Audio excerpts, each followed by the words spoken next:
Africa Business News, proudly sponsored by EY.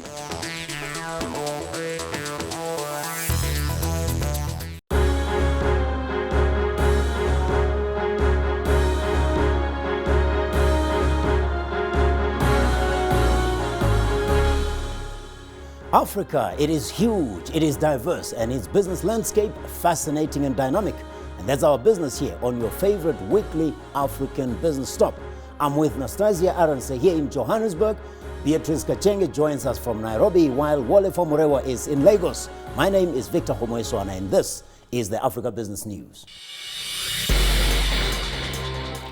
And in today's show, the SADC summit ends in Zimbabwe with two countries not signing the region's trade protocol. Industrialization of Nigeria maintains its momentum even as Ebola threatened to sink the region's economy. And zooming into the Rift Valley, Kenya exports its mobile money solution to Europe. Mambo, Beatrice. Poa sana, Victor. Well, Mzuri, we used to think of it as a West African crisis, but Ebola has become a global phenomenon, stifling travel, slowing down trade and investment across borders, but most evident of all, grounding flights in East Africa. Well, you're very right on that, Victor, and Kenya has become the latest country to ban passengers from Ebola-hit countries in West Africa. Of course, Kenya has also closed its borders to anyone who is coming through from Guinea, Liberia, and Sierra Leone, and this is according to the health minister, that is James Macharia, singling out these three worst-hit countries in what he's present is purely a precautionary measure, and this is because Jomo Kenyatta International Airport is a crucial hub for air travel across the continent. Of course, Kenya Airways has said that it will cancel flights from Sierra Leone's capital, that is Freetown, and also Monrovia from Liberia. Well, however, it's not doom and gloom, as East Africa's Kenya's best innovation of the past decade, M-Pesa mobile transfer, has migrated to Europe with the launch of mobile money in Romania. Tell me about that. Well, of course, it's very exciting because ordinarily when you think of Africa, you think of exports in the sense of commodities. You're talking of tea, coffee, and minerals. But in this case, it's the inverse, whereby we're exporting technology. And of course, M-Pesa has been very successful in Kenya in exporting it to other countries. We are yet to see how that will perform. But of course, it's also good to note that in other countries, M-Pesa has not performed very well, such as India and South Africa. And Victor, at this point, I would like to ask you, why do you think M-Pesa has not performed very well? I understand it was relaunched a couple of months back. It's the same question you'd ask a middle-class kid, why he doesn't perform well in school. If you don't have the dire need that Kenya had when M-Pesa was launched, it was never going to be a huge success, because the level of access to banking in South Africa, I think, was around 40%, or lack of access to banking, whereas in Kenya it was what? Over 75% at the time. So I think it's a matter of necessity that South Africa already had other alternatives and banking was a little more developed. Well, it is say the model that initially should be used when it comes to mobile money transfer at the beginning or the onset is you look at the bottom of the pyramid. As you said, South African markets are very well developed. And maybe we can now throw this to Wole, because I understand Vodafone would like to also have M-Pesa making inroads in Ghana. Wole, how do you think this is likely to perform in Ghana? Well, Beatrice, as you probably know, we already have mobile money to some extent in the region already, and it remains to be seen what impact M-Pesa could have in the region. But I get the sense, speaking to many people in the industry, that the development of mobile money has been more bank-driven as opposed to telco-driven, as we've seen, of course, with Safaricom in Kenya. So I think that is the big difference in this region, and because of that difference, I think there are some doubts as to the strength of the penetration of mobile money across this space. Well, I love any story of an African export to Europe. It makes my day anytime, especially when I also read that Uganda has on board its own solution, that it's going to be introducing a similar thing to M-Pesa. It's hardly a year since the Capital Markets Authority, the CMA, Beatrice, in Kenya allowed the Nairobi Stock Exchange to introduce direct market access. And we're already seeing the signs that the decision was right on the money. Looking at it from the perspective of the NIC securities, customers will now be able, of course, to trade their shares from the palm of their hands, and this follows the enhancement of NIC Now, which is a mobile banking app. Now, through the banking app, customers can access the Nairobi Securities Exchange, which is the NSE, and of course, this means that they can do it from anywhere that they are, and of course, this will mean that their own convenience comes into hand. And of course, the bank is expected to roll out its banking application and converge banking and the lifestyle of those of its customers. All right. Well, one regional economic bloc that seems to understand how affordable telecommunications can be to regional economic integration is East African Community, Beatrice. It is a matter of weeks before roaming charges are a thing of the past in East Africa. This is mind-blowing.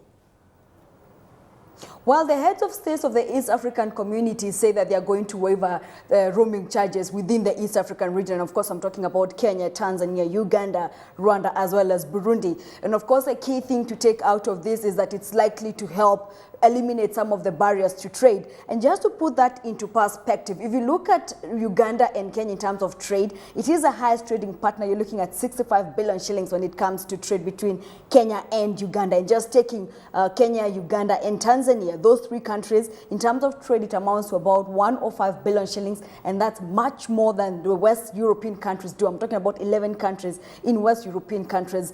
So you look at it from that perspective and you see this is likely to show up trade numbers within the region. Well, regional economic integration steaming ahead in East Africa, but it is stalling in a larger regional economic bloc in Southern Africa. Looking at the recently ended 34th summit of the Southern African Development Community and what we commonly call SADC, in other words, it is not hard to see why in Anastasia this seems to be stalling in SADC. Well, at the meeting which took place at Victoria Falls on the 17th and the 18th of August, President Robert Mugabe took over as Zimbabwe assumed chairmanship of SADC. He was greeted with failure to gain consensus where it mattered most on trade in the region. Although President Mugabe implored the region to fund its activities and rely less on aid, South Africa and Namibia declined to sign the SADC trade protocol.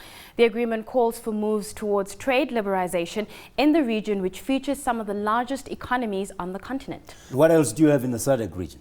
Well, economic transformation and resource nationalism remain the focus of most of the discourse in the South African region. In South Africa, as the country commemorated the most gruesome Marikana shooting at the weekend, there was another tense standoff between mining companies and social activists.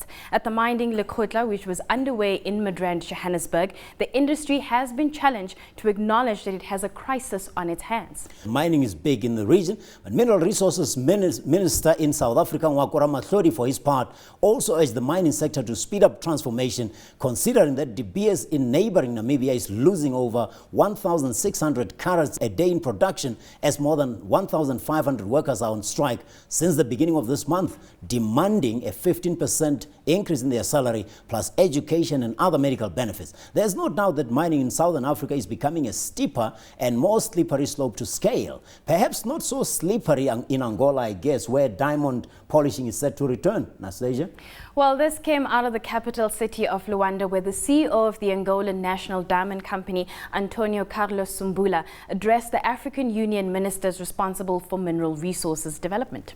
Well, from Angola, we move to Zambia, where yet another mall has opened in the capital. I thought the city would be content with the relatively new shopping mall. I mean, the one named after the late president of the country, Living Wanawasa. Well, that's not to be the case. It looks like they are much more into retail property development, Anastasia. Yes, so what we're talking about right now is a $10 million mall in Lusaka, a new development that is said to have created 500 jobs. The Twin Palm shopping mall has 26 stores. It was developed by PMTP Zambia and has been managed by Knight Frank Zambia. It was officially opened by the mayor of Lusaka. Well, of course, First National Bank of Zambia put up the finance to develop this property. Phase 1 is 7,500 square meters of retail property, with Phase 2 expected to add 4,000 more square meters. If shopping malls are such a big deal in Zambia, Anastasia, I see an even bigger deal is in agriculture. Well, the Poultry Association of Zambia has projected that the sector will grow more than 80 million birds annually in the next few years due to the rising demand in the day-old chicks.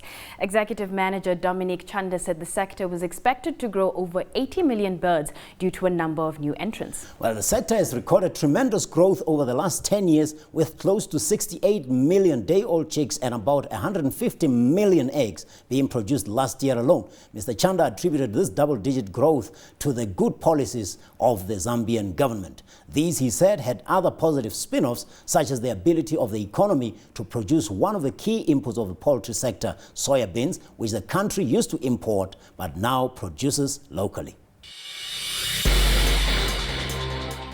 Well, mining strikes are the last thing on the minds of West Africans, Wole, as Ebola continues to raise the temperature out there. What is upsetting Nigerians so much about the U.S.? I thought America was dispatching help to your shores to deal with this. Well, the U.S. is definitely providing some support, Victor, but the U.S. Food and Drug Administration suffered a huge social media backlash from Nigerians yesterday over its description of nanosilver as a pesticide. Well, wait a minute. Which drug is this? Is that not the same drug that the U.S. sent to West Africa recently to assist in the experimental treatment of Ebola?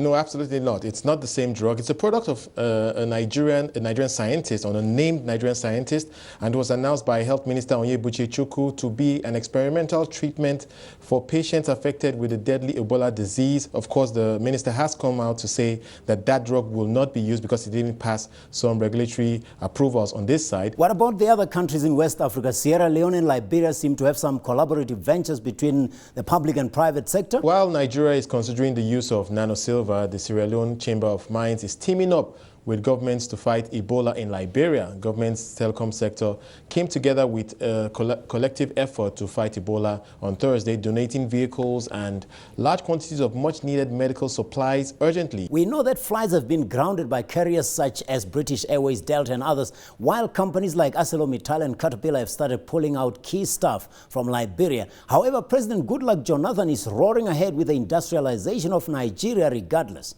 President Goodluck Jonathan recently performed the groundbreaking ceremony for construction of a $1.5 billion methanol plant in Ibeno, Akwa Ibom State by Quantum Petrochemicals. That's a company established by the founder of Zenith Bank, Jim Ovia. Another long road to real industrialization in Nigeria is power supply. What has the president been up to there, Wole? Well, he was part of the launch of the Ukwo gas processing facility, which has a capacity to power 1,000 megawatts of gas-fired power plants. The 90 billion naira facility is in Akwa Ibom State as well. It was funded by Seven Energy and is the first of its kind to be built by Nigerian independents. And Africa's richest man, Aliko Dangote, is not done with the expansion of his empire. What has he set his eyes on this time around? We do know that for now his focus is Africa. It's expanded into several countries. And the next big thing, once he has conquered Africa, is to move out of the continent into the Middle East and potential investments there. Well, that's Wole Famurewa from our Lagos Bureau. Earlier on, Beatrice Kachenge joined us from Nairobi. I was with Nastasia Aranse out here in Johannesburg as well. Before we go, remember August 19th in African history? I would like to remind you of the man who literally owned what we call the DRC today as his personal property, the longest reigning monarch to ever rule Belgium, King Leopold II. It was on this day in history that the Belgian parliament decided to annex the country, then known as the Congo Free State, from him. And what a legacy he left behind when he died. We sign off for now, but we do so with a promise to return in a week with lots more exciting business news from across the African continent. Until next week's edition of Africa Business News, as we say in Kiswahili, kwaherini mabibi na mabwana. Stay tuned to CNBC Africa.